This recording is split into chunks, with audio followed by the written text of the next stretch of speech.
جی جناب، سلام و آداب. اچھا موسم ہے، ہلکی ہلکی فوار ہے اور ہم نکل پڑے دوستوں سے ملنے. اور جناب موسم خوشگوار ہے. فکر نہ کیا کریں، فون محفوظ ہوتا اور ہماری نظر جو ہے وہ آپ دیکھ ہی رہے ہیں کس اسکرین پر ہی ہے، یعنی ونڈ اسکرین پر، یعنی ٹریفک پر نظر رکھتے ہیں اور چل رہے ہیں. اور ایک واقعہ یاد آ گیا تو میں نے کہا آپ سے شیئر کرتے چلیں.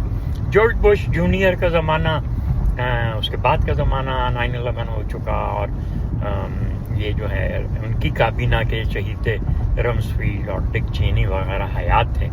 اور یہ 3 اموات آگے پیچھے ہوئیں، یعنی ایک اسٹیو جابز جو الیکٹرانک پروڈکٹس کے بہت بڑے موجد اور بڑے معروف تو اسٹیو جابز، اور جناب جانی کیش میوزیکل انڈسٹری کے آدمی، اور باب ہوپ انٹرٹینمنٹ انڈسٹری کے آدمی، یعنی فلمی دنیا کے آدمی. ان تینوں کا انتقال ہو گیا. تو ہمارا کراچی یونیورسٹی المنائی کا لاس اینجلس میں ایک ڈنر تھا جس میں ایک صاحب نے بڑا اچھا جملہ کہا کہ America is in trouble, we don't have jobs, we don't have cash and we don't have hope.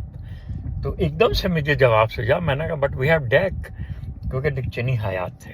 اب جو لوگ اس جوک کا مطلب سمجھ گئے وہ دوسروں کو سمجھا دیں اور اپنا خیال رکھیں، اور مجھے جو ہے اچھے لنچ کے بارے میں سوچنے کا موقع دیں. خدا حافظ.